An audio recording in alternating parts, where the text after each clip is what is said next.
Because நம்ம last class என்ன பார்த்தோம்னா இந்த கமிஷன்ஸ் தான் பார்த்தோம் யூனிட் 2ல இருந்து. ஸோ இது ரிலேட்டடான கொஸ்டின்ஸ் வந்து நான் உங்களுக்கு கொடுக்குறேன். You can just answer the questions. Screen விசிபிளாக இருக்குங்களா? Shall we start? ஸோ இந்த first question Yes, answer ma'am. பண்ணுங்க. ஃபர்ஸ்ட் கொஸ்டின் ஆன்சர் பண்ணுங்க. Which of the following led to the formulation of 10 plus 2 plus 3 system of education? 100 Mecale minute, ma'am. மக்கியாலே 100 mission, ma'am. Okay. 100 mission வந்து 10 plus Mecale, ma'am. So it's dispatch. ஏன்னா முதல்ல ஒரு school இருக்கணும், primary school இருக்கணும், ஒரு high school இருக்கணும், அதுக்கப்புறம் தான் காலேஜ் இருக்கணும், அப்புறம் தான் யூனிவர்சிட்டி இருக்கணும். ஒரு 15 கிராமங்களுக்கு ஒரு பிரைமரி ஸ்கூல் இருக்கணும், ஒரு மாவட்டத்துக்கு ஒரு ஹை ஸ்கூல் இருக்கணும், ஒரு மாநிலத்துக்கு ஒரு யூனிவர்சிட்டி இருக்கணும். அப்படிங்கிற முதல்ல அந்த கட்டமைப்பை எடுத்துட்டு வந்ததே வுட்ஸ் டிஸ்பேட்ச் தான். இதை ஃபாலோ பண்ணி தான் அஃப்கோர்ஸ் கோத்தாரி கூட 10 + 2 + 3 ஸ்ட்ரக்சர் வந்து கொடுத்துருப்பாங்க. Yes, ma'am. ஓகே. But நம்ம ஸோ கோத்தாரி நம்மளோட தான் நம்ம follow பண்ணணும். கோத்தாரி தான் கொண்டு வந்தாங்க. 10 + 2 + 3 வந்து கோத்தாரி தான் கொண்டு வந்தாங்க. அதுக்கு எந்த விதமான மாற்றமும் இல்லை. ஆனால் அதுக்கு வழிவகுத்தது யாருன்னா வுட்ஸ் டிஸ்பேட்ச். இங்கே கேள்வி வந்து யார் 10 + 2 + 3 கொண்டு வந்தாங்கன்னு இல்லை, யார் வந்து அதுக்கு வழிவகுத்தா, who led to the formation of, இப்படி ஒரு ஃபார்ம் ஆகிறதுக்கு யார் வழிவகுத்தா, அது வுட்ஸ் டிஸ்பேட்ச் தான். சரிங்களா? ஸோ கேள்வி நல்லா உள்வாங்கி புரிஞ்சு போடணும். Okay, try answering this question.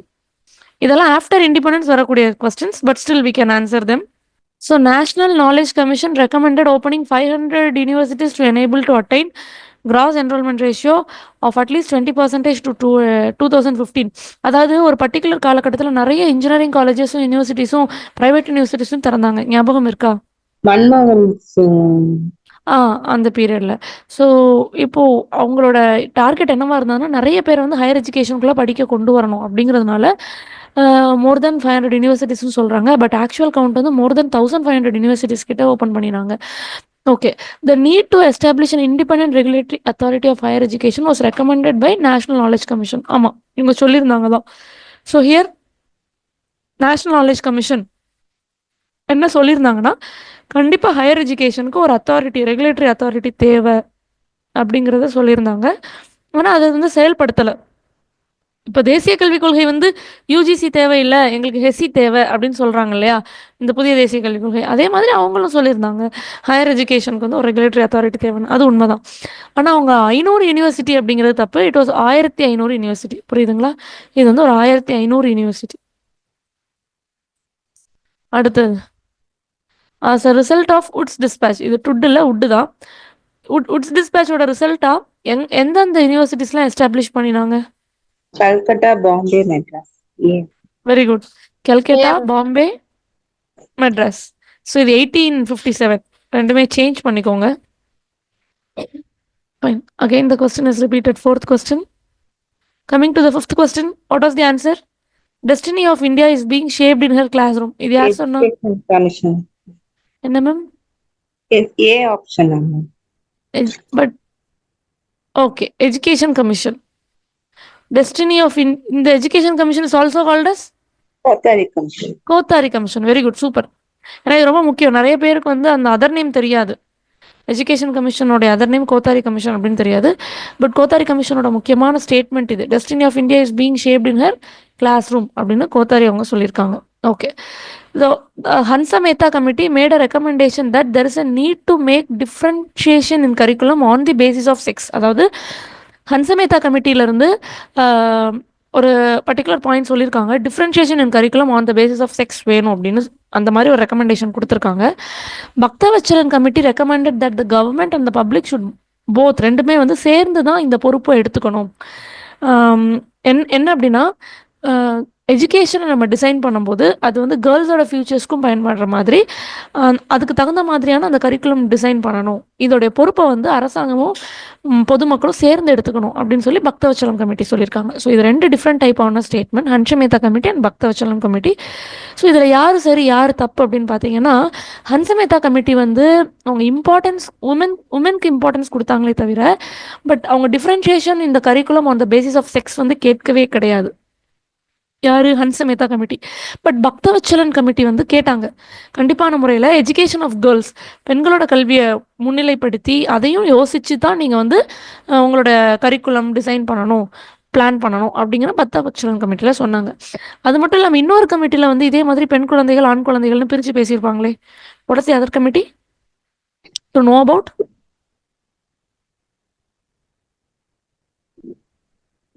It was Mudaliar committee. அதுல அவங்க ரொம்ப தெளிவாக சொல்லியிருப்பாங்க. எப்படின்னா, அவங்க கேர்ள்ஸ் பாய்ஸ் மட்டும் பிரித்து சொல்லியிருக்க மாட்டாங்க. கிராமத்தில் இருக்கிறவங்க நகரத்தில் இருக்கவங்களும் பிரித்து சொல்லியிருப்பாங்க. கிராமத்தில் இருக்கவங்களுக்கு விவசாயம் சார்ந்த படிப்புகளை சொல்லிக் கொடுங்க, நகரத்தில் இருக்கவங்களுக்கு தொழிற்கல்வி டெக்னாலஜிக்கல் சார்ந்த விஷயங்களை சொல்லிக் கொடுங்கன்னு இருப்பாங்க. இதுவே ரொம்ப வினோதமான பாயிண்ட்டாக இருக்கும், ஏன் அந்த பிரிவினை அப்படின்னு. பட் அப்போ அந்த காலத்தில் வந்து மேபி அது ரொம்ப சரியான பாயிண்ட்டாக தெரிஞ்சிருக்கலாம். பட் இப்போது இது ஏன் இவ்வளோ வேறுபாடு அப்படிங்கிற மாதிரி ஒரு கண்ணோட்டமும் உண்டு.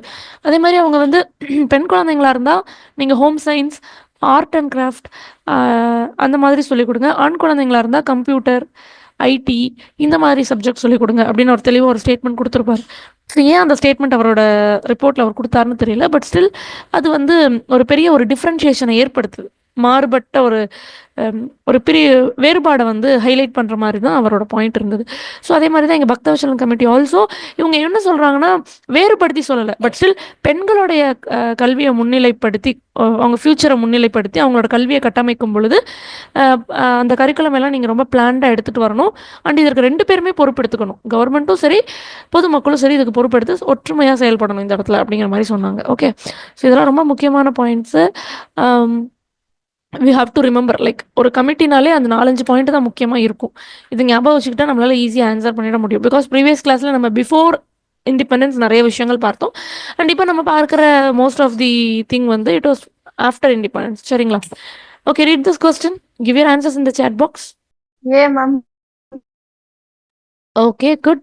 ஸோ நம்ம ஆன்சர் பார்க்கலாம், டிஸ்கஸ் பண்ணலாம். ஸோ 2 ஸ்டேட்மெண்ட்டுமே இன்கரெக்ட் தான் ஆக்சுவலி. It is B. ஏன் அப்படின்னு கேட்டிங்கன்னா, the improvement of secondary education was an essential foundation for the improvement of secondary education. So was the view held by Calcutta University Commission. So Calcutta University Commission ஓட முக்கியமான point எங்க இருந்தது? Higher education. Higher education. So என்னதான் Calcutta university commission, which is also called a Sadler commission, அவங்க வந்து ஒரு 2 years time எடுத்து ஓவராலாக ஒரு ரிப்போர்ட் சப்மிட் பண்ணினாலும், ஒரு 2 years டைம் எடுத்து ஓவரால் ரிப்போர்ட் சப்மிட் பண்ணினாலும், they mainly focused on higher education. Higher எஜுகேஷனில் குறிப்பாக யூனிவர்சிட்டி எஜுகேஷனில் என்ன பிரச்சனை நடக்குது, யூனிவர்சிட்டியோட வேலைப்பளு எப்படி இருக்குது, எங்கே அஃபிலியேஷன் கொடுக்குறாங்க, எக்ஸாமினேஷன் என்ன ப்ராசஸில் கண்டக்ட் பண்ணுறாங்க, ஏன் ரொம்ப ஒர்க்லோட இன்க்ரீஸ் பண்ணிக்கிட்டதுனால இந்த மாதிரியான டிஸ்டர்பன்சஸ் வருது, யூனிவர்சிட்டிகளை வர்றதுக்கு ஒரு ஸ்டூடெண்ட்டுக்கு என்னென்ன எலிஜிபிலிட்டி இருக்கணும், அவங்க என்னென்ன கோர்ஸ் எல்லாம் முடிச்சிருக்கணும், அட்லீஸ்ட் ஒரு 12th முடிச்சிருக்கணும், அட்லீஸ்ட் ஒரு 3 years காலேஜில் முடிச்சிருக்கணும், அதுக்கப்புறம் நீங்கள் யூனிவர்சிட்டி வாங்கப்பா. அப்படி இல்லைன்னா யூனிவர்சிட்டி வந்தால் பாவம், ப்ரொஃபஸர்ஸ்லாம் ரொம்ப பாவம். ஸோ இந்த மாதிரியான கம்ப்ளீட்டாக ஒரு யூனிவர்சிட்டி எஜுகேஷனோடைய பாயிண்ட்ஸ் தான் அவங்க முன் வச்சாங்க. அஃப்கோர்ஸ் செகண்டரி எஜுகேஷனை பற்றி சில பாயிண்ட்ஸ் வந்து அவங்க முன் வச்சாங்களே தவிர, they never emphasized something about secondary education அப்படின்னு நம்ம சொல்லலாம். அடுத்த பாயிண்ட் பாருங்க, Calcutta university commission recommended the use of mother tongue in the intermediary college for all the subjects. கண்டிப்பாக கிடையாது, கண்டிப்பான முறையில் இது தப்பு. எல்லா காலங்காலமாகவே வந்து காலேஜ் அப்படின்னு வந்துட்டாலே அங்கே ஆங்கில மொழி பயன்பாடை வந்து கொண்டு வந்துடுறாங்க. காலேஜ் வந்துட்டாலே எதுக்கு நீங்கள் தாய்மொழியில் படிக்கிறீங்க, ஆங்கிலத்தில் படிங்க அப்படிங்கிற மாதிரி எடுத்துகிட்டு வந்துடுறாங்க. ஸோ மதர் டங்கை வந்து இன்டர்மீடியட் காலேஜஸ்லையோ இல்லை யூனிவர்சிட்டிஸ்லையோ வந்து பயன்படுத்த சொல்லி எந்த கமிஷனும் சொல்லலை. கல்கட்டா யூனிவர்சிட்டி கமிஷன் மட்டும் இல்லை, எந்த கமிஷனுமே சொல்லலை. So I can go through it. Who chaired the first committee constituted by Government of India on women's education after independence? So பெண்கள் கல்விக்குரிய ஒரு கமிட்டி எப்போ அமைக்கப்பட்டது இந்திய அரசாங்கத்தால், அதுவும் சுதந்திரத்துக்கு அப்புறம்? Yes yes, very good, super. So it was Durgabai Deshmukh committee இல்லையா? So it was Durgabai Deshmukh committee. So ரொம்ப கிளாரிட்டி வேணும் நமக்கு while answering this kind of question. Durgabai Deshmukh committee அப்படிங்கிறது பெண்களுக்காகவே, பெண்கள் கல்விக்காகவே எடுத்து அமைக்கப்பட்ட ஒரு கல்வி. ஸோ இவங்க ரொம்ப அடிப்படையாக கேட்குறாங்க, பெண்களுக்கு பஸ் வசதி வேணும், வகுப்பறைக்கு போனால் உட்கார்றதுக்கு ஒரு பெஞ்சு போடுங்க, அதுக்கப்புறம் தனியாக டாய்லெட் ஃபெசிலிட்டி அரேஞ்ச் பண்ணி கொடுங்க. ஓகே, ஸோ இதெல்லாம் ரொம்ப சாதாரணமான விஷயம். இன்றைக்கி வந்து இது இல்லாமல் பாயிண்ட் அப்படின்னா நமக்கு தோணாது. ஏன்னா நமக்கு வந்து பஸ் வசதி இருக்குது, தனியாக காலேஜஸ் இருக்குது, ஸ்கூல்ஸ் இருக்குது கேர்ள்ஸ்க்காகவே. ஓகே, ஸோ அதில் எல்லா ஃபெசிலிட்டிஸும் இருக்குது. பட் அப்போ வந்து ஒரு பப்ளிக் பிளேஸை வந்து ஒரு பெண்கள் அக்சஸ் பண்ணுறாங்கன்னா முதல்ல வந்து அவங்களுக்கு பஸ்ஸில் ஏறினா வித்தியாசமாக பார்ப்பாங்க. பஸ்ஸே அலவுடு கிடையாது. அப்படியே அதை தாண்டி அங்கே போனாலும் உட்கார்றதுக்கு தனியாக ப்ரொவிஷன்ஸ்லாம் இருக்காது. ஓகே. ஸோ இவங்க தான் சொன்னாங்க பெண்களுக்கு தனி வகுப்பறை கொடுங்க, இல்லை பெண்களுக்கு தனி காலேஜஸ் அண்ட் யூனிவர்சிட்டிஸ் எடுத்துகிட்டு வாங்க. ஸோ இப்போதைக்கு ஃபஸ்ட்டு ஒரு பெஞ்சாவது கொடுங்க. ஸோ லெட் தம் ஸ்டடி, அவங்க வெளியே வந்து படிக்கட்டும். உங்களுக்கு தேவையான transport facility, hostel facility and toilet facilities இது எல்லாமே ப்ராப்பராக அரேஞ்ச் பண்ணி கொடுங்க. அப்பார்ட் ஃப்ரம் எஜுகேஷன் இவ்வளவும் அரேஞ்ச் பண்ணி கொடுக்கணும். அப்போ தான் அவங்களுக்கு சேஃப்டி என்ஷூர் பண்ணிவிட்டு they can come out of home. அப்போ தானே வீட்டிலேருந்து வெளியே அனுப்புறதே பெரிய விஷயம் இல்லையா? ஸோ இவங்க வந்து அது நிறைய விஷயங்கள் பார்த்து ரொம்ப நுணுக்கமாக ஒர்க் பண்ணி கொடுத்துருந்தாங்க. விமன் எஜுகேஷன், விமன் ஸ்போர்ட்ஸில் எப்படி கான்ட்ரிபியூட் பண்ணணும் அப்படிங்கிற மாதிரிலாம். Okay fine. So this is the other question. So mark this, match பண்ணுங்க.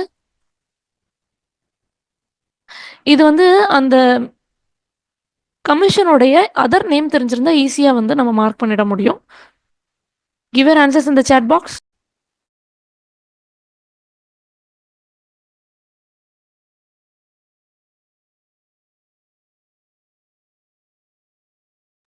B and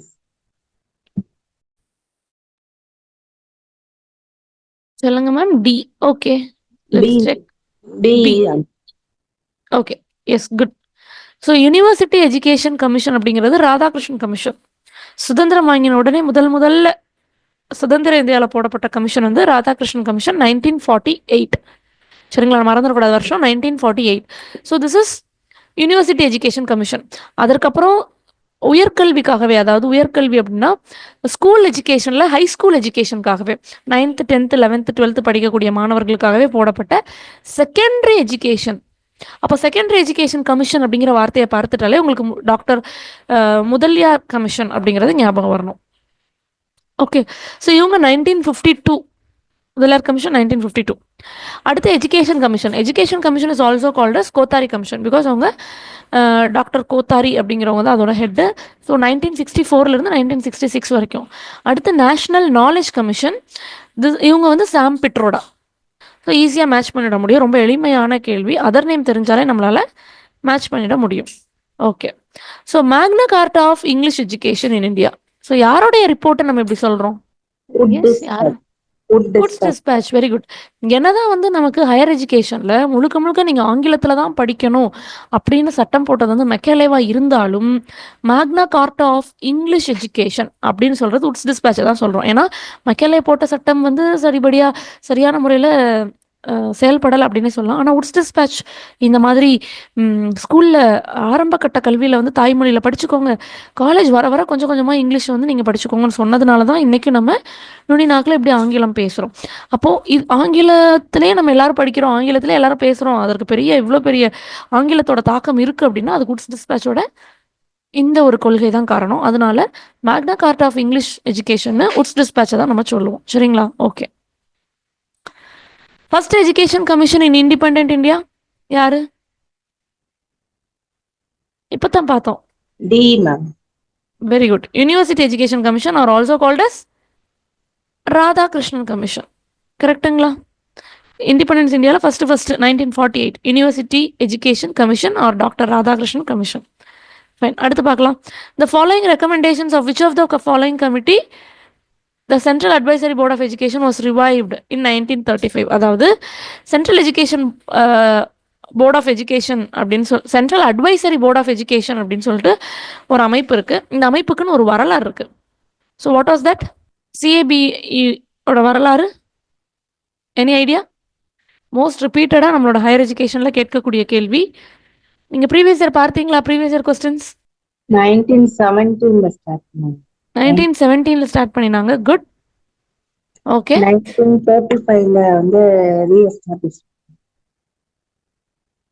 ஓகே மேம் இது வந்து சர்தார் கமிட்டியோட தானே மேம்? சர்தார் கமிட்டியா மேம்? சாட்லர் கமிட்டி அப்படி சொல்றீங்களா மேம்? ஆமாங்க மேம். Okay okay. சர்தார் கமிட்டி தவறு படிச்சிட்டேன். சி மேம் உட் அபவுட் கமிட்டின்னு நினைக்கிறேன் மேம். அதுக்கு கீழே தான் இவங்க ரெக்கமெண்டேஷன். ஆமா மேம், சி தான் ma'am. C Wood and Abbott. Okay, actually Wood and Abbott கமிட்டியோட பர்பஸ் என்ன? மேம் உட் அண்ட் அபவுட் கமிட்டியோட பர்பஸ் என்ன? டெக்னிக்கல் எஜுகேஷன்ஸ் பண்ணணும்.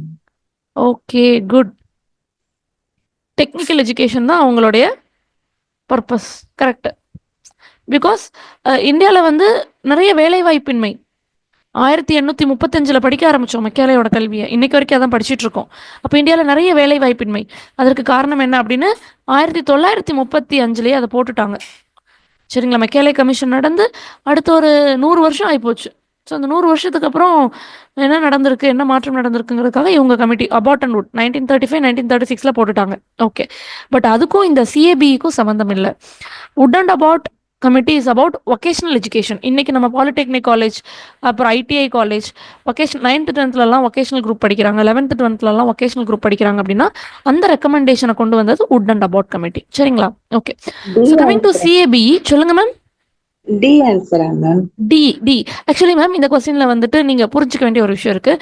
சாட்லர் கமிட்டி 1917 to 1919 நடந்தது இல்லையா? Which is Calcutta university commission, Sadler commission நடந்தது இல்லையா? ஸோ இந்த சாட்லர் கமிட்டியில் ரிப்போர்ட்டில் அவங்க என்ன சொல்லியிருப்பாங்கன்னா, கண்டிப்பான முறையில் சிஏபிஇ அப்படிங்கிற ஒரு அமைப்பை உருவாக்குங்க, சென்ட்ரல் அட்வைசரி போர்ட் ஆஃப் எஜுகேஷனை உருவாக்குங்கன்னு சொல்லியிருப்பாங்க. ஏன்னா இந்த முதல் உலகப்போர் 1914 1918 வரைக்கும் முதல் உலகப்போர் நடந்த காலகட்டத்தில் இந்தியாவில் கல்வியில் அக்கறை செலுத்த முடியல. பிகாஸ் அந்த நாடு வந்து உலகப்போரில் பங்கேற்குது. எந்த நாடு? பிரிட்டன் வந்து பங்கேற்குது. ஸோ அதன் காரணமாக இந்தியாவில் அவங்களுடைய மேலாண்மை வந்து குறையுது. அதுவும் கல்விக்கு முக்கியத்துவம் கொடுக்க வேண்டிய அவசியம் இல்லை. நம்ம உலக போர் நடந்துட்டு இருக்கும்போது இப்போ கோவிட் வந்தப்போ தேவையில்லாத விஷயங்கள்லாம் நிறுத்துங்க அப்படின்னே முதல்ல ஸ்கூலில் நிப்பாட்டணும் பார்த்தீங்களா? ஸோ அந்த மாதிரி வந்து நமக்கு கல்விக்கு வந்து அப்போ பர்டிகுலர் டைமில் முக்கியத்துவம் கொடுக்க வேண்டிய அவசியம் இல்லை.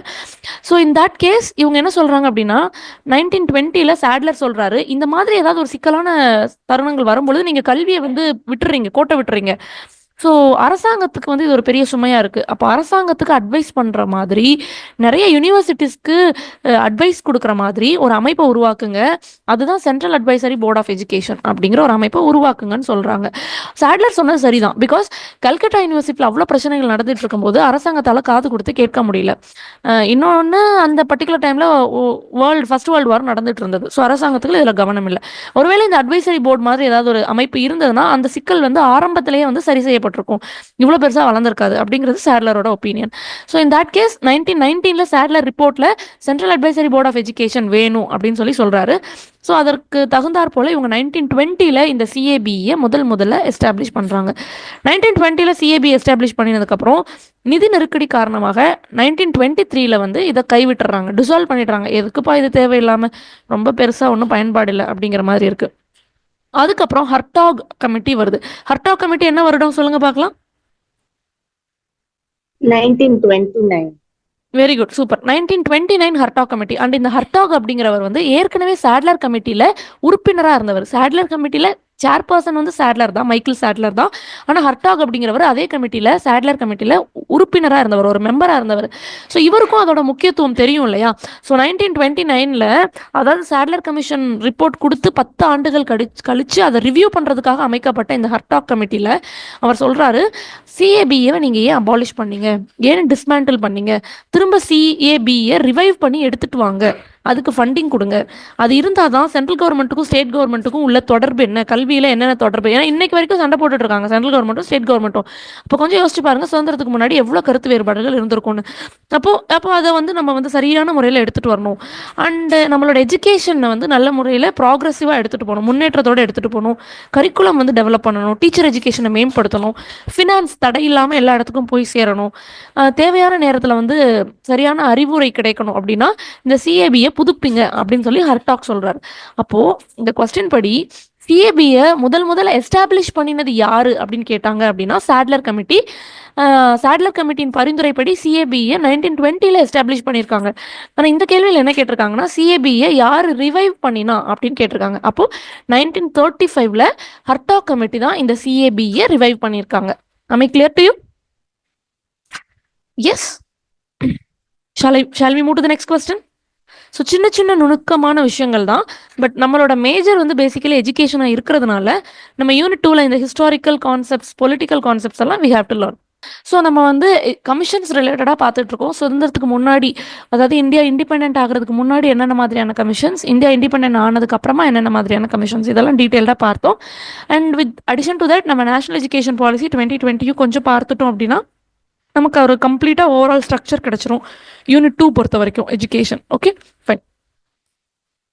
So while planning for higher education development in India, 21st century, the guiding principle to be. So 21st century guiding principle எப்படி இருக்கணும்? So while planning for higher education நம்ம 21st சென்ச்சுரியில் எதை ரொம்ப முக்கியமான பிரின்சிபல்ஸாக எடுத்துக்கிறோம் அப்படின்னா, நம்ம வந்து தேசிய மிஷன், நேஷ்னல் லெவலில் ஒரு பெரிய மிஷன் இருக்கு இல்லையா, NMEICT அப்படிங்கிற mission, national mission on education through information and communication technology இப்படி இருக்கட்டும், இல்லை தேசிய கல்விக் கொள்கை 2020 இருக்கட்டும், இல்லை எஸ்டிஜியோட ஃபோர்த் கோலாக இருக்கட்டும். ஸோ இது எல்லாத்துலேயுமே முக்கியமான வார்த்தை அக்சஸ், ஈக்விட்டி, குவாலிட்டி.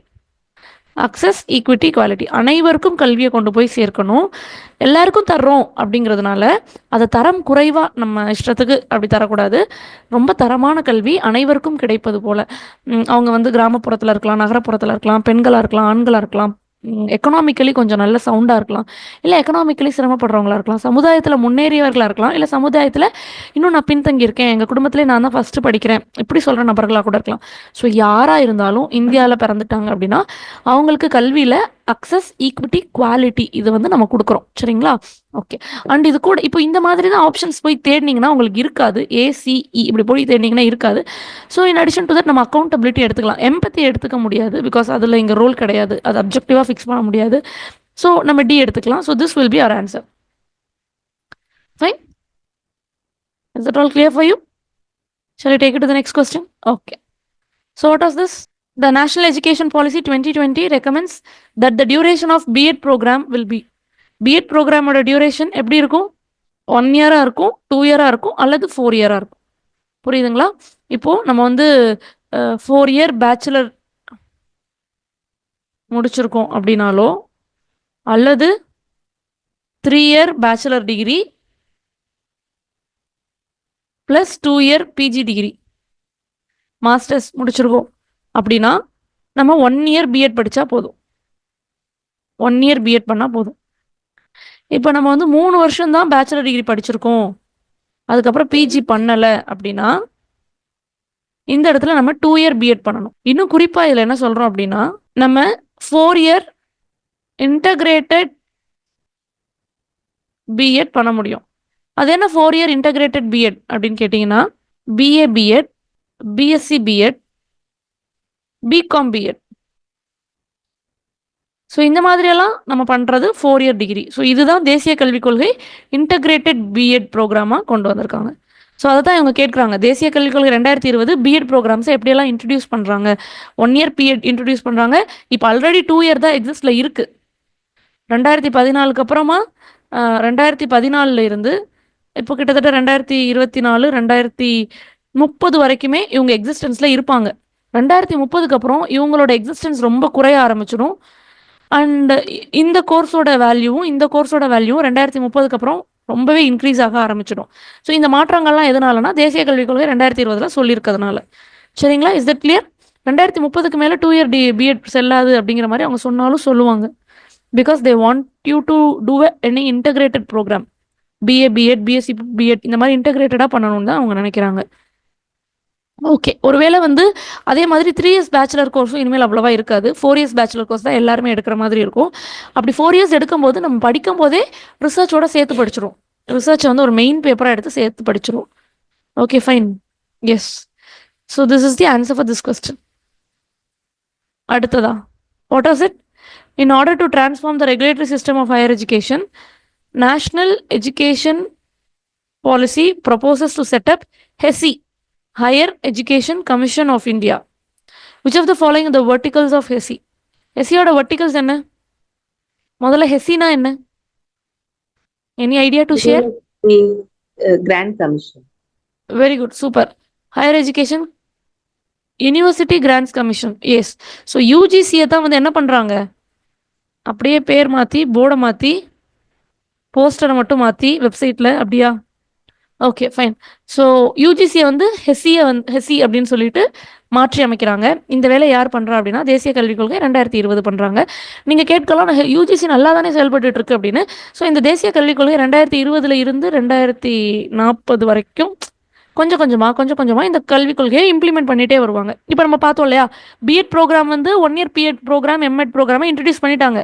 ஆனால் 2 இயர் பிஎட்டை வந்து அவங்க இன்னும் ஸ்டாப் பண்ணல. ஆனால் 2030க்கு மேலே அதற்குரிய வேலைகள் கொஞ்சம் கொஞ்சமாக பண்ணுவாங்க. அப்போ 2030 வரைக்கும் 2 இயர் பிஎட் முடிச்சவங்க வேலிட், 2030க்கு அப்புறமா 2 இயர் பிஎட் எம்எட் முடிச்சவங்க வேலிட் இல்லைன்னு சொல்லிடுவாங்க. அவங்க வேலிட் இல்லைன்னு சொன்னாலே நம்மளே அந்த கோர்ஸ் ரெஜிஸ்ட்ரேஷனை ஸ்டாப் பண்ணிவிடுவோம். யூனிவர்சிட்டிஸ் காலேஜ் அந்த கோர்ஸ் ஆஃபர் பண்ண மாட்டாங்க. ஸோ அந்த மாதிரி மாற்றங்கள், அந்த பாலிசி மாற்றங்கள் எடுத்துகிட்டு வரும்போது கொஞ்சம் கொஞ்சமாக தான் அந்த மாற்றங்கள் எடுத்துகிட்டு வர முடியும். ஸோ ஹெசி அப்படிங்கிற அமைப்பை கண்டிப்பாக 2030-35க்கு மேலே நீங்கள் பெரிய அளவில் செயல்பாட்டில் பார்க்க முடியும். இப்போது இந்த யூஜிசியை ஹெசின்னு மாற்றி அமைக்கிறதோட யூஜிசி வந்து ஒரே ஆளாக 4-5 வேலையை இழுத்து போட்டு பண்ணுவாங்க. பட் இப்போ இங்கே என்ன பண்ணுறாங்கன்னா, அந்த 4-5 வேலையை தனித்தனியாக பிரித்து கொடுத்துருக்காங்க. இந்த பிரித்து கொடுக்குறதுனால இதில் யாரும் மேலே இருக்கிறவங்க கீழே இருக்கிறவங்க அப்படியெல்லாம் யாருமே கிடையாது. ஒருத்தவங்க வந்து ரெகுலேஷன் பண்ணணும். ரெகுலேஷன் அப்படிங்கிறவங்க national higher education regulatory council. இன்னொருத்தவங்க வந்து கிரெடிட் ஸ்கோர் கொடுக்கணும். கிரெடிட் ஸ்கோர் அப்படின்னா நமக்கு நேக் விசிட்லாம் வருவாங்க இல்லையா, நேக் விசிட் வந்துட்டு இந்த காலேஜ் வந்து ஏ கிரேட் வாங்கியிருக்கு, A+ வாங்கியிருக்கு, அந்த மாதிரி அக்ரிடிடேஷன், அந்த மாதிரி கிரெடிட்ஸ் கொடுக்குறது ஒரு காலேஜ்க்கு. ஸோ அவங்கள NAC, நம்ம பொதுவாக நேக் விசிட்டை NAAC அப்படின்னு சொல்லுவோம், national accreditation and assessment council அப்படின்னு சொல்லுவோம். பட் இதோட பேரும் இப்போ மாறிடுச்சு. எப்படி மாறிடுச்சு அப்படின்னா, வெறும் நேஷ்னல் அக்ரிடிடேஷன் கவுன்சில் அப்படிங்கிற மாதிரி மாறிடுச்சு. ஓகே, இந்த இடத்துல நீங்கள் புரிஞ்சுக்கணும். ஸோ இவங்களோட வேலை என்ன அப்படின்னா, வெறும் கிரெடிட்ஸ் கொடுக்கறது மட்டும்தான் வேலை. இப்போ நேஷ்னல் ஹையர் எஜுகேஷன் ரெகுலேட்டரி கவுன்சிலோட வேலை என்ன அப்படின்னு பார்த்தீங்கன்னா, தேல் give you something like rules and regulations. ஒரு யூனிவர்சிட்டியோ காலேஜோ என்ன ரூல் ஃபாலோ பண்ணணும், என்ன திட்டங்கள் வகுக்கணும், அப்படி மட்டும் தான் அவங்க கொடுப்பாங்க. ஸோ இந்த அக்ரிடேஷன் கவுன்சில் தான் வந்து நமக்கு அந்த கிரெடிட் பாயிண்ட்ஸ் கொடுப்பாங்க. அடுத்ததாக it is higher education grants council. So இந்த G வந்து கிராண்ட்ஸ்னா என்ன, இவங்க தான் ஃபண்டு கொடுப்பாங்க. அதாவது யூஜிசி செய்கிற 4 வேலையை இவங்க 4 தலைப்புகளுக்கு கீழே 4 வர்டிகல்ஸ்னா ஒருத்தவங்களுக்கு கீழே ஒருத்தவங்க வரமாட்டாங்க, எல்லாரும் சரிசமமான பவர், ஈக்குவல் பவர். சரிங்களா? ஸோ அதனால தான் அவங்களுக்கு வர்டிகல்ஸ் அப்படின்னு சொல்கிறோம். So regulation council, accreditation council, grants council. கிராண்ட்ஸ்னா அந்த ஃபண்டு கொடுக்கறது. அடுத்து ஜென்ரல் எஜுகேஷன் கவுன்சில். அது என்ன general education council, what is it? இந்த ஜென்ரல் எஜுகேஷன் கவுன்சில் தான் கரிக்குலம் ஃபார்ம் பண்ணுறது, சிலபஸ் ஃபார்ம் பண்ணுறது, இதெல்லாம் பார்ப்பாங்க. அண்ட் இவங்களுக்கு கீழே வந்து யார் வருவாங்கன்னா, PSSB அப்படிங்கிற ஒரு அமைப்பு வருவாங்க. PSSB ஃபுல் ஃபார்ம் என்ன? No idea. Professional standard setting body அப்படின்னு சொல்லுவோம். PSSBயோட ஃபுல் ஃபார்ம் வந்து ப்ரொஃபஷனல் ஸ்டாண்டர்ட் செட்டிங் பாடி. அதாவது இந்தியாவில் செயல்படக்கூடிய அனைத்து கல்வி நிறுவனங்களுக்கும் ஒரு தரம் செட் பண்ணுறாங்க. அந்த குவாலிட்டியை மீட் பண்ணும். அந்த தரத்தை யார் நிர்ணயிக்கிறா அப்படின்னா, இந்த ப்ரொஃபஷனல் ஸ்டாண்டர்ட் செட்டிங் பாடி தான் நிர்ணயிக்கிறாங்க. இப்போ பொதுவாக இந்தியா முழுக்க நிறைய ஆசிரியர் நிறுவனங்கள் இருக்கும். ஆனால் அந்த நிறுவனங்கள்லாம் யாரோட பேச்சை கேட்கணும்? NCTE அப்படின்னு சொல்லக்கூடிய இவங்களோட பேச்சை தான் கேட்கணும். இப்போ இந்த NCTE பேச்சை அவங்க கேட்கணும் அப்படின்னா, இந்த NCTE தான் ஆசிரியர் கல்விக்கு ஒரு தலைமை பொறுப்பு. பட் இவங்க யார் பேச்சை கேட்பாங்கன்னா, இவங்களோட பேச்சை கேட்பாங்க, PSSBக்குள்ளே வருவாங்க. இப்போ இந்தியா முழுக்க நிறைய அக்ரிகல்ச்சர் காலேஜ் இருக்கும். அவங்க எல்லாரும் யாரோட பேச்சை கேட்டு யார்கிட்ட இருந்து அவங்களுக்கு ஆர்டர் வரும் அப்படின்னா, ICAR அப்படின்னு சொல்லக்கூடிய Indian council of agriculture research. So அவங்க தான் சிலபஸ் கொடுப்பாங்க, அவங்க தான் கரிக்குலம் கொடுப்பாங்க, அவங்க தான் வந்து எத்தனை ஒர்க்கிங் டேஸ், அந்த மாதிரி நிறைய விஷயங்கள் சொல்லுவாங்க. அந்த காலேஜோட அவுட்புட் எப்படி இருக்குது, இந்த மாதிரி நிறைய விஷயங்கள், அந்த காலேஜோட ரிசர்ச்சுக்கு ஃபண்டிங் எல்லாமே கொடுப்பாங்க. பட் இவங்களுக்கு அதெல்லாம் எங்கேருந்து வரும்? PSSBலேருந்து வரும். சரிங்களா? ஃபண்டு மட்டும் இங்கேருந்து ரிசீவ் பண்ணிப்பாங்க. இதுக்கு முன்னாடி யூஜிசி நடத்துனதுனால எல்லாமே யூஜிசிலேருந்து வந்துடும். பட் இப்போது அந்த ஸ்டாண்டர்டை செட் பண்ணுறது, அந்த கரிக்குலம் சிலபஸை வந்து இவங்க செட் பண்ணுவாங்க, ஃபண்டு வந்து இங்கேருந்து வாங்கிப்பாங்க. ஸோ அதே மாதிரி ஆர்ட்ஸ் அண்ட் சயின்ஸ் காலேஜுக்கு, இன்ஜினியரிங் காலேஜுக்கு AICTEன்னு ஒரு தலைமை பொறுப்பு இருந்தது. பட் இதே என்ன பண்ணிட்டாங்க, தேசிய கல்விக் கொள்கைப்படி ரத்து செஞ்சுட்டாங்க. இனிமேல் AICTE வந்து இருக்காது. 2040க்கு அப்புறமா AICTE இருக்காது. இப்போ நம்ம சொல்கிறது எல்லாமே இந்த தேசிய கல்விக் கொள்கை வந்து நல்ல முறையாக நடைமுறைக்கு வந்தால், தமிழ்நாட்டிலே அமல்படுத்தினா அதோடைய வெளிப்பாடு வந்து உங்களுக்கு தெரியும். இப்போ பிற மாநிலங்கள்லாம் அது நல்லாவே நடைமுறைப்படுத்திட்டு இருக்காங்க. ஏன்னா இங்கே வந்து ஒரு 4-5 வருடமாகவே இது ரொம்ப செயல்பாட்டில் கிடையாது தான். ஸோ ப்ரொஃபஷனல் ஸ்டாண்டர்ட் செட்டிங் பாடி அப்படிங்கிறது ஒரு கல்விக்கும் அதன் தலைமை நிறுவனம், அவங்க எல்லாருமே இந்த ப்ரொஃபஷனல் ஸ்டாண்டர்ட் செட்டிங் பாடிக்குள்ளே வந்துருவாங்க. இதற்கு அடுத்ததாக எப்படி நமக்கு வேறு கேள்வி கேட்கலாம் அப்படின்னா, இப்போ இந்த கேள்விக்கு பதில் பார்த்தீங்கன்னா, regulatory council, grants council, NAC, அது போக GECன்னு ஒருத்தவங்க வருவாங்க. பட் GEC கொடுக்காதனால நம்ம ACE இவங்கள ஆப்ஷனாக சூஸ் பண்ணிக்கலாம். ஸோ இது தவிரவும் நமக்கு இதுல இருந்து எப்படி கேள்வி கேட்பாங்க அப்படின்னா, இந்த பிஎஸ்எஸ்பிக்குள்ள யாரும் வர மாட்டாங்க அப்படி ஒரு கேள்வி கேட்பாங்க. Look, this is PSSB. பிஎஸ்எஸ்பிக்குள்ள யார் வர மாட்டாங்கன்னா, லா காலேஜ் யாரும் வர மாட்டாங்க. பிகாஸ் லா எல்லாமே பார் கவுன்சில் ஆஃப் இந்தியாக்குள்ள போயிடுவாங்க. அதே மாதிரி மெடிசன் யாருமே இங்கே வர மாட்டாங்க. அவங்க எல்லாருமே நேஷனல் மிஷன் மெடிக்கல் கமிஷன் கீழே போயிடுவாங்க. ஸோ இவங்க 2 பேரை தவிர இது எல்லா உயர்கல்வி நிறுவனங்களும் பிஎஸ்எஸ்பிக்குள்ள தான் வரும். பிஎஸ்எஸ்பி மொத்தமாக ஜிஇசிக்குள்ள வரும். ஜிஇசி வந்து ஹெசிக்குள்ள வரும். I clear to you structure of higher education? Fine. So இங்கே பாருங்க, இந்த கொஸ்டின் பாருங்க. Which of the following statements do not hold true with respect to the vocational education as per national education policy 2020? So national education policy 2020 பொறுத்த வரைக்கும் எந்த following statements வந்து do not hold true with respect to the vocational education அப்படின்னு கேட்டிருக்காங்க. Can you please state the answer? So which of the following statements do not hold true with respect to the vocational education? Vocational education பொறுத்த வரைக்கும் எது true இல்லை அப்படின்னு கேட்டிருக்காங்க. So vocational degrees introduced in 2013 will be discontinued. இது வந்து true இல்லை. Okay. And அது மட்டும் இல்லாமல் லோக் வித்யா courses will replace existing vocational courses. இதுவும் அப்படி கிடையாது. Focus area of vocational courses will be chosen on the skill gap analysis without mapping local opportunities. இது தப்பு. வித் மேப்பிங் தான். சரிங்களா? லோக் வித்யா கோர்சஸ் அப்படிங்கிறது மக்களுக்கு தேவையான அடிஷ்னலான திறமையை வளர்த்துக்கக்கூடிய கல்வியை எடுத்துகிட்டு வரதான் லோக் வித்யா கோர்சஸ். இது கம்ப்ளீட்லி மக்களுக்கு என்ன தேவையோ அதை பேஸ் பண்ணி எடுத்துகிட்டு வருவாங்க. ரொம்ப டிஃப்ரெண்ட்டாக இருக்கும். டிஃப்ரெண்ட்டானா ஒரு ஸ்டாண்டர்டாக ரிஜிடாக இல்லாமல் அவங்க மக்களுடைய தேவையை பொறுத்து தான் இது கட்டமைக்கப்படும். ஸோ மக்களோட தேவை மாறும் பொழுது இதுலேயுமே வந்து மாற்றங்கள் நம்ம எதிர்பார்க்கலாம். ஸோ அவங்களுக்கு அடிப்படையாக என்ன தேவையோ அதெல்லாம் லோக் வித்யா கோர்சஸ்க்குள்ளே எடுத்துகிட்டு வருவோம். ஸோ இது வந்து வொகேஷனல் கோர்ஸை ரீப்ளேஸ் பண்ணுமா அப்படின்னா பண்ணாது. வொகேஷனல் கோர்சஸ் அது தனியாக வெல் எஸ்டாப்ளிஷ்டாக இருக்கும். அதே மாதிரி பேச்சுலர் ஆஃப் வொகேஷன் டிகிரி 2013 வந்ததை வந்து நாங்கள் டிஸ்கண்டினியூ பண்ணிடுவோம் அப்படின்னு தேசிய கல்விக் கொள்கை 2020 எங்கேயுமே சொல்ல கிடையாது. அஃப்கோர்ஸ் அவங்க வந்து வொகேஷனல் குரூப்புக்கு இம்பார்ட்டன்ஸ் கொடுத்து அதில் பேச்சுலர் டிகிரியோட அட்மிஷன்ஸை இன்னும் இன்க்ரீஸ் பண்ணணும்னு நினைக்கிறாங்களே தவிர 12th முடிச்சோன்னே யார் பேச்சுலர் ஆஃப் வொகேஷனல் குரூப் சேர்றா? யாரும் அப்படி சேர்றது கிடையாது. பட் அந்த வொகேஷனல் குரூப்பை வந்து இன்க்ரீஸ் பண்ணணும்னு நினைக்கிறாங்களே தவிர அவங்க அட்மிஷன்ஸை இன்க்ரீஸ் பண்ணணும். கிட்டத்தட்ட 50% ரீச் பண்ணணும். வொகேஷனல் குரூப்பில் இது ரிலேட்டடாக படிக்கிறவங்களோட எண்ணிக்கையை 50% ரீச் பண்ணணும் அப்படிங்கிறது அவங்களோட கோல், டார்கெட். ஸோ 2035 இதை வந்து எய்ம் பண்ணுறாங்க. அஃப்கோர்ஸ் இந்த மாதிரி தான் அவங்க டார்கெட் ஃபிக்ஸ் பண்ணியிருக்காங்களே தவிர டிஸ்கண்டினியூ பண்ணுறதோ இல்லை ரீப்ளேஸ் பண்ணுறதோ அது கிடையாது. அதே மாதிரி லோக்கல் மக்களுக்கு தேவையான வாய்ப்புகளை பயன்படுத்திட்டு இப்போ இந்த ஏரியாவுக்குள்ளே ஒரு காட்டன் பருத்தி ஆலை மில் இருக்கா? அப்போ பருத்தி ஆலைக்கு மக்கள் வேலைக்கு போகிறாங்களா? அப்போ என்ன பண்ணணும்? அந்த பருத்தி ஆலையில் என்னென்னலாம் அந்த ஸ்கில் டெக்னிக் சொல்லித்தரணுமோ அதை சொல்லித்தரணும். புரியுதுங்களா? இந்த இந்த ஏரியாவில் பசுமாடு நிறையா இருக்குது. அப்போ பால் வியாபாரம் உற்பத்தி நிறையா இருக்குது. அப்போ பால் வியாபாரம் உற்பத்திக்கு தகுந்தாற் போல் அங்கே இருக்கிற மக்களுக்கு அந்த கல்வியை சொல்லிக் கொடுக்கணும். அதுக்குரிய எந்திரங்கள் இப்போது அந்த இந்த க்ரீம் தயாரிக்கிறது, அதுலேருந்து நெய் தயாரிக்கிறது, இதுக்கெல்லாம் நிறைய மிஷின்ஸ் இருக்குது. அந்த மிஷின்ஸ் எப்படி யூஸ் பண்ணணும், அந்த ஸ்கில் அது ரிலேட்டடான விஷயங்கள் அந்த லோக்கல் ஆப்பர்ச்சுனிட்டிஸை பொறுத்து அவங்களுக்கு சொல்லித்தரது. சரிங்களா? ஓகே. ஸோ நேஷ்னல் அப்போ இது மூணுமே வந்து தவறு தான், நாட் ட்ரூ அப்படிங்கிறதுனால நம்ம ஏபிசியை ஆன்சர் எடுத்துக்க முடியும். அடுத்து national committee for integration of vocational education will be constitute. அது உண்மைதான். அங்கங்கே சிதறி கிடக்கிற வொகேஷனல் எஜுகேஷனை ஒன்றுபடுத்தி நல்லா முன்னெடுத்துட்டு வர்றதுக்காக national committee for integration of vocational education வந்து கட்டமைக்க போகிறாங்க. வொகேஷனல் எஜுகேஷன் வந்து இன்டகிரேட்டடாக ஸ்கூல்ஸ்க்கும் ஹையர் எஜுகேஷன் இன்ஸ்டிடியூஷன்ஸ்க்கும் கொண்டு வர போகிறாங்க. ஓகே. அண்ட் தென் இப்போ இது பார்த்தீங்கன்னா ஸ்கூல்ஸில் நம்ம 11th 12th வந்து வொகேஷனல் குரூப் வந்து எடுத்து படிப்போம். அதே மாதிரி காலேஜில் வந்து ஒரு சில இன்ஸ்டிடியூஷன்ஸ் வொகேஷனல் குரூப் வந்து சொல்லி தருவாங்க. இப்போது இது ரெண்டையும் இன்டகிரேட் பண்ணி எடுத்துகிட்டு வர போகிறாங்க. அப்போ பள்ளி மாணவர்கள் வந்து அவங்களோட உயர்கல்வி எங்கே சரியான முறையில் கிடைக்கும் அப்படிங்கிற புரிதல் அவங்களுக்கு ஏற்படும். ஸோ இதை படிப்படியாக எடுத்துகிட்டு போகும்போது வொகேஷனல் எஜுகேஷனில் நம்ம சொன்ன மாதிரி 50% அட்மிஷன் அவங்களால ரீச் பண்ண முடியும். ஸோ இது எல்லாமே வந்து ஃபேஸ்டு மேனராக பண்ணுறாங்க. ஸோ இந்த டியும் இயும் அவங்க கரெக்டான பாயிண்ட் தான். சரிங்களா? அடுத்து SARTHAQ government of India initiative to provide psychological support for students and teachers. So இது ஒரு point. For mental and emotional wellbeing, a training program for teachers launched by Government of India, an organization for supporting differently abled children, implementation plan for National Education Policy 2020. So what is Sartak? அப்படின்னா என்ன? What is it? தெரியலமா.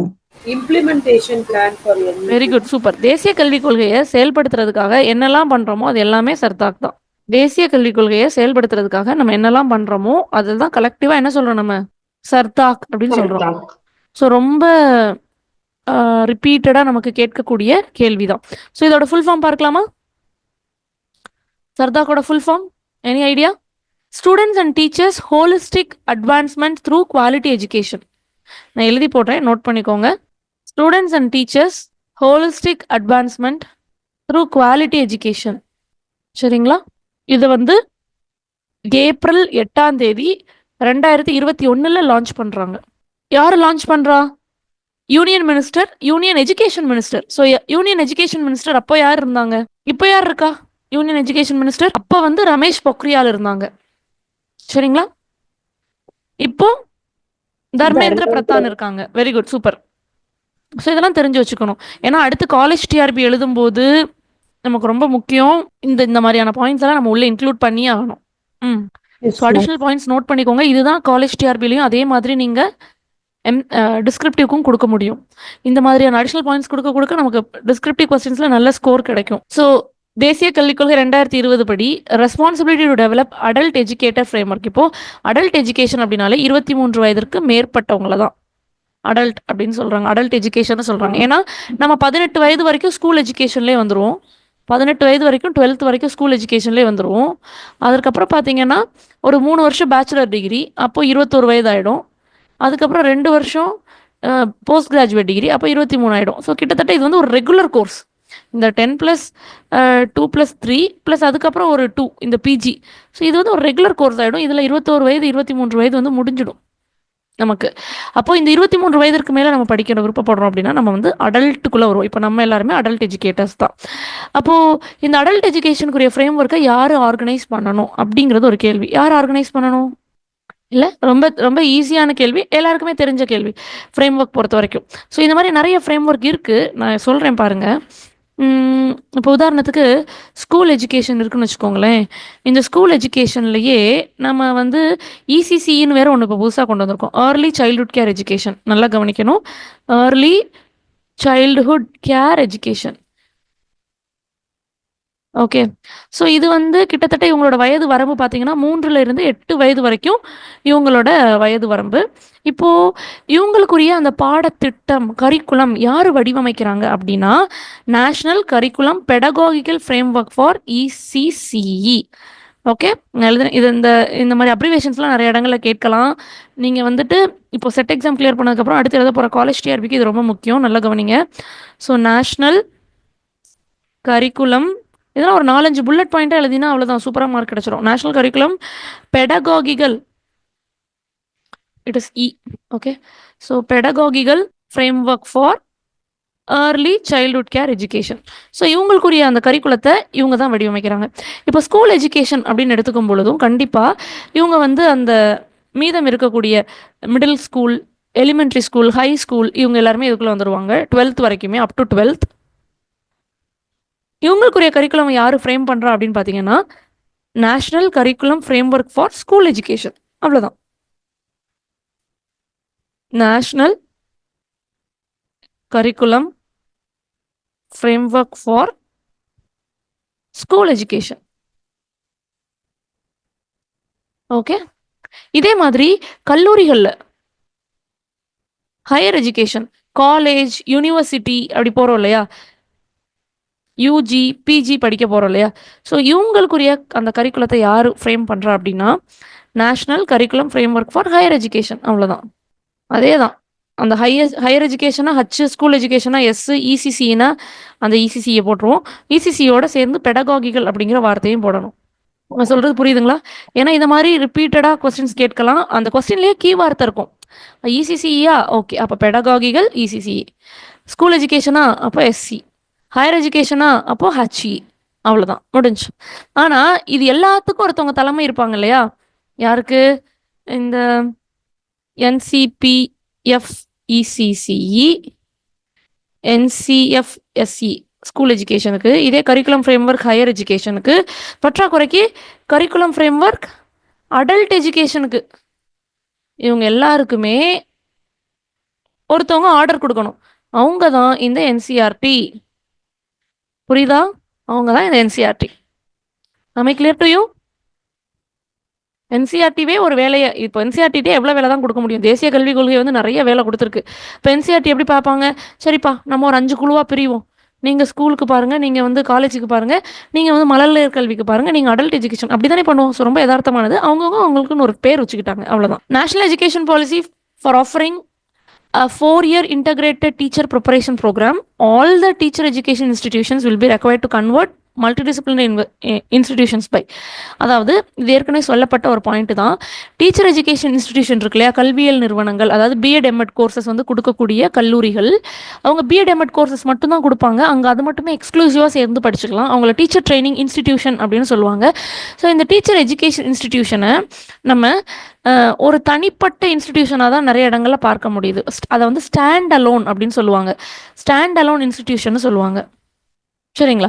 இப்போ இந்த stand alone இன்ஸ்டிடியூஷனை அடுத்த சில காலங்கள் கழித்து நம்ம என்ன பண்ண போகிறோம் அப்படின்னா, மல்டி டிசிப்ளினரியாக மாற்ற போகிறோம். அது எந்த வருஷம் அப்படின்னு கேட்டிருக்காங்க. இதை பற்றி தேசிய கல்விக் கொள்கையில் பேசியிருக்காங்களான்னா, ஆமாம், இதை பற்றி தேசிய கல்விக் கொள்கையில் பேசியிருக்காங்க. ஸோ மல்டி டிசிப்ளினரி இன்ஸ்டிடியூஷனாக இதை மாற்ற போகிறோம். சரிங்களா? Is it clear? ஸோ இதை எந்த வருடம் செய்ய போகிறோம் அப்படிங்கிறதா இவங்களோட நம்ம இந்த கேள்வியில் கேட்டிருக்காங்க. கண்டிப்பாக இதை பற்றி தேசிய கல்விக் கொள்கையில் பேசியிருக்காங்க அப்படிங்கிறத நீங்கள் புரிஞ்சுக்கணும். அண்ட் ஏன் இதை வந்து ஸ்டாண்ட் அலோனில் இருந்து மல்டி டிசிப்ளினரியாக மாற்றணும், அதற்குரிய அவசியம் என்ன அப்படின்னா, இப்போ நம்ம 2 year பிஎட் பண்ணுறோம், அதே மாதிரி எம்எட் பண்ணிகிட்ருக்கோம். அண்ட் ஆல்சோ இப்போ மல்டி டிசிப்ளினரியாக போகும்பொழுது இன்டகிரேட்டட் கோர்சஸ் வந்து நம்ம ஆஃபர் பண்ணணும். ஏன்னா நம்ம முதல்ல ஒரு கேள்வியில் பார்த்தோம் இல்லையா, பிஎட் ப்ரோக்ராம் எத்தனை வருடங்களாக இந்த தேசிய கல்விக் கொள்கை பரிந்துரைக்கிறது அப்படின்னா, 1 year-ஆகவும் பண்ணிக்கலாம், 2 year-ஆகவும் பண்ணிக்கலாம், 4 year-ஆகவும் பண்ணிக்கலாம். நம்மளோட கல்வி தகுதியை பொறுத்து நம்ம வந்து இந்த பிஎட் எம்எட் வந்து 1 year ப்ரோக்ராமாகவும் பண்ணிக்கலாம், 2 year ப்ரோக்ராமும் பண்ணிக்கலாம். அப்போது சில இடங்களில் 4 வருஷ கோர்ஸ் இன்டகிரேட்டடாக பண்ணும் பொழுது இந்த ஸ்டாண்ட் அலோன், நான் வெறும் பிஎட் எம்எட் மட்டும் கொடுக்குற காலேஜாக இருந்தால் என்னால் 4 year இன்டகிரேட்டட் கோர்சஸ் கொடுக்க முடியாது தானே. ஏன்னா நான் பிஎட் எம்எட் மட்டும் தானே கொடுக்குறேன். அப்போ இவங்க என்ன சொல்கிறாங்க, நீங்கள் ஏன் வெறும் ஸ்டாண்ட் அலோன் தனிப்பட்ட கல்வியல் நிறுவனமாக இருக்கீங்க, நீங்கள் வந்து உங்களோட கல்வி வளாகத்தை பெருசுப்படுத்துங்க, நீங்களும் பிஏ கொடுங்க. ஸோ பிஏவோட பிஎடை சேர்த்து கொடுங்க, பிஎஸ்சியோட பிஎடை சேர்த்து கொடுங்க, பிகாமோட பிஎடை சேர்த்து கொடுங்க. நீங்கள் ஏன் தனிப்பட்ட கல்வியல் நிறுவனமாக இருந்தால் தானே உங்களுக்கு பிஏ பிஎஸ்சி பிகாமோட சேர்த்து கொடுக்குறது கடினமாக இருக்கும். நீங்கள் மல்டி டிசிப்ளினரியாக மாறிடுங்க, எல்லா கோர்ஸையும் சேர்த்து இன்டகிரேட்டட் 4 years கோர்ஸ் கொடுங்க அப்படின்னு சொல்லி தேசிய கல்விக் கொள்கையில் சொல்கிறாங்க. சரிங்களா? சரி, இந்த கட்டமைப்புலாம் எப்போ உருவாகும், அதுக்குரிய டார்கெட் இயர் என்னன்னா 2030. இந்த தேசிய கல்விக் கொள்கையில் ஒரு சில யூனிவர்சிட்டிஸோட பேரை மென்ஷன் பண்ணியிருக்காங்க. அதெல்லாம் என்னன்னு தெரியுமா? Have a try. இந்த கொஸ்டின் ட்ரை பண்ணி பாருங்கள், ஆன்சர்ஸ் சேட் பாக்ஸில் கொடுங்க. So the answer is C. Correct தான். நாலந்தா பற்றி பேசியிருக்காங்க, தக்ஷஷிலா பற்றி பேசியிருக்காங்க, மிதிலை பற்றி பேசலை. ஏன்னா மிதிலை வந்து ஆதிகாலத்து யூனிவர்சிட்டியில் கொஞ்சம் மாடர்ன் ஏஜில் வந்தது தான். ஓகே. அண்டு வல்லபி யூனிவர்சிட்டி பேசியிருக்காங்க, இது ஆதிகாலத்து யூனிவர்சிட்டி. விக்ரமஷீலாவும் ஆதிகாலத்து யூனிவர்சிட்டி. ஸோ இதெல்லாம் குப்தர்கள் காலத்திற்கும் முன்னாடி, மௌரிய பேரரசு குப்தர் பேரரசுக்கு முன்னாடி கட்டப்பட்ட யூனிவர்சிட்டி. மிதிலை வந்து இப்போது காலத்தால் ஒப்பிடும்போது இப்போ ரீசெண்டாக கட்டினாங்க. ஸோ ஏன்ஷியன்ட் யூனிவர்சிட்டியில் வந்து இந்த 4 யூனிவர்சிட்டியுமே தெளிவாக தேசிய கல்விக் கொள்கையில் சொல்லியிருக்காங்க. ஏன் இந்த 4 யூனிவர்சிட்டி சொல்லியிருக்காங்கன்னா, அந்த காலத்தில் இப்போ எப்படி நம்ம ஃபாரின் போய் படிக்கிறோமோ அதே மாதிரி வெளிநாடுகள்லேருந்து இந்தியாவுக்கு வந்து படிப்பாங்க. தக்ஷஷிலா யூனிவர்சிட்டி வந்து இட் இஸ் நவ் இன் பாகிஸ்தான்னு சொல்லலாம், பட் ஏன்ஷியன்ட் இந்தியா தானே அது. That is also part of ancient India. So ancient Indian university தான் தக்ஷஷிலா யூனிவர்சிட்டி. தக்ஷஷிலா யூனிவர்சிட்டியில் படித்தவங்க தான் சாணக்கியா, இல்லையா? ஸோ இந்த மாதிரி நல்ல பெரிய பெரிய அவுட்புட் கொடுத்த யூனிவர்சிட்டிஸ் உண்டு. ஸோ ஏன்ஷியன்ட் இந்தியன் யூனிவர்சிட்டியில் Takshashila university, Nalanda university, Vallabhi university, Vikramashila யூனிவர்சிட்டியை அதுபோல் அடுத்து பல்கலைக்கழகங்கள் இந்தியாவில் கட்டமைக்கப்படும், அவ்வளோ தூரம் கல்வி தரம் உயர்த்தப்படும்னு சொல்லியிருக்காங்க. விச் மீன்ஸ் ஃபாரின் ஸ்டூடெண்ட்ஸ் இந்தியாவில் வந்து படிக்கிறதுக்கு விருப்பப்படுற அளவுக்கு நம்மளுடைய கல்வியின் தரம் உயர்த்தப்படும் அப்படிங்கிறத இங்கே மென்ஷன் பண்ணுறாங்க. Okay. So what is this? இந்த கொஸ்டின் ஆன்சர் பண்ண ட்ரை பண்ணுங்க. அக்கார்டிங் டு என்ன மேம்? Knowledge economy. நாலேஜ் எக்கனாமிங்கிற வார்த்தையும் நம்மளுடைய வந்து நேஷனல் எஜுகேஷன் பாலிசியில் பயன்படுத்தியிருக்காங்க தான் கண்டிப்பான முறையில். ஏன்னா அறிவை வளர்த்துக்கிறதுனால பொருளாதாரத்தை வளர்த்துக்கிறது. ஓகே. மற்றபடி எக்கனாமிக் பவர் அப்படிங்கிற வார்த்தையை நம்ம பயன்படுத்தலை, சிக்ஷா குருங்கிறத பயன்படுத்தலை. ஆனால் இந்தியா வந்து நம்ம சொன்னோம் இல்லையா ஏற்கனவே, இந்த கேள்வி தான். உலக நாடுகள்லேருந்து எல்லாரும் வந்து இந்த பல்கலைக்கழகங்கள், நாலந்தா தக்ஷஷிலா பல்கலைக்கழகங்களில் படிச்சுட்டு போயிருக்காங்க. அப்போது இந்தியாவோட பேர் வந்து விஸ்வகுரு. விஸ்வகுருனா உலகத்துக்கே வந்து கல்வி சொல்லி கொடுத்த இடம் விஸ்வகுரு. ஓகே. ஸோ அந்த ரோலை தான் திரும்ப நம்ம என்ன பண்ண போகிறோம், திரும்ப கொண்டு வரதுக்கு முயற்சி செய்கிறோம். தேசிய கல்விக் கொள்கையில் முக்கியமான பாயிண்ட், இந்தியாவோட ரோல் வந்து அஸ் அ விஸ்வகுருவா நம்ம தக்க வச்சுக்கணும் அப்படின்னு சொல்கிறாங்க. தேசிய கல்விக் கொள்கையை உலகளவுக்கு எல்லா கல்வி உலகளவில் கல்வி கிடைக்கிற ஒரு இடமா இந்தியாவை மாற்றிட்டு வரணும். அதுவும் அஃபோர்டபுள் ப்ரைஸில், ரொம்ப கம்மியான விலையில் எல்லாராலையும் சேர்ந்து படிக்கக்கூடிய ஒரு இடமா எடுத்துகிட்டு வரணும். ஸோ அதனால நம்மளை என்ன பண்ணிக்க முடியும், திரும்ப நம்ம விஸ்வகுருவாக மாற முடியும். Okay okay, try answering this question. Medical and legal legal education, அவ்வளோதான். ஹெசிக்கு கீழே மெடிக்கலும் லீகலும் வர மாட்டாங்க. ஏன்னா லீகலுக்கு பார் கவுன்சில் ஆஃப் இந்தியா இருக்கிறாங்க, மெடிக்கலுக்கு national medical commission of India இருக்காங்க. சரிங்களா? Fine. Try answering this question. So இந்த கொஸ்டினோட நம்ம செஷன் வைண்ட் பண்ணிக்கலாம். அண்ட் ஆல்சோ நம்ம நிறைய ரீட் பண்ணியிருக்கோம் இன்னைக்கு. இதை பாயிண்ட் வைஸ் இந்த மாதிரி நம்ம என்ன பண்ணணும்னா கலெக்ட் பண்ணணும். இப்படி பாயிண்ட் வைஸாக படிக்கும் பொழுது தான் நமக்கு ஈஸியாக எக்ஸாம் ஹாலில் ஞாபகம் வரும். D, good.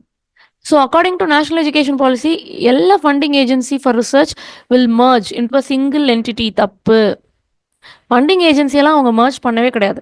பட் ஃபண்டிங் பற்றி இன்னும் ஒரு டீட்டெயில்டு அவுட்புட் கொடுக்கணும், ரிசர்ச்சை நல்லபடியாக எடுத்துகிட்டு வரணும், அதை ரெகுலேட் பண்ணணும். அப்படிங்கிறதுனால தான் நேஷ்னல் ரிசர்ச் ஃபவுண்டேஷன் எடுத்துகிட்டு வராங்க. பட் ஃபண்டிங் எல்லாம் ஒரே இடத்துல எடுத்துகிட்டு வரணும் அப்படிங்கிறது அதோட நோக்கம் கிடையாது. ஏன்னா நிறைய பேர் வந்து அப்படி தப்பாக புரிஞ்சுக்கிறோம். ஃபண்டிங் ஏஜென்சி அதே மாதிரி செயல்படும். இப்போ பயோடெக்னாலஜிக்குன்னு தனியாக டிபார்ட்மெண்ட் ஆஃப் பயோடெக்னாலஜிலேருந்தே வில் கெட் சம் ஃபண்டிங். அது மாதிரி சோஷியல் சயின்ஸ்க்குன்னு நிறைய ஃபண்டிங் இருக்குது. அப்போது அந்த ஃபண்டிங் ஏஜென்சிலாம் டூ ரெகுலேட் அஸ் சச், அவங்க அதே மாதிரி தான் இருப்பாங்க. ஃபண்டிங் ஏஜென்சிஸ் யாரையும் மெர்ஜ் பண்ண கிடையாது. ஸோ இது வந்து national research foundation. Okay, so இந்த ஸ்டேட்மெண்ட் வந்து ராங். அடுத்தது பாருங்கள், main objective of NRF is to catalyse quality research. இவங்களோட அப்ஜெக்டிவ் என்னன்னா நல்ல ரிசர்ச் வந்து இந்தியாவுக்காக எடுத்துகிட்டு வரணும். ஸோ அதுதான் வந்து உலக நாடுகளுக்கு மத்தியில் நம்மளோட வளர்ச்சியை கொடுக்கும். ஸோ இதுதான் இவங்களோட முக்கியமான aim. Okay, is that clear? Okay, கடகடன்னு நிறைய விஷயம் ரிவைஸ் பண்ணியிருக்கோம். Kindly go through it. இது ரிலேட்டடான கொஸ்டின்ஸ் நான் டெஸ்ட் தரேன், சால்வ் பண்ணி பாருங்க.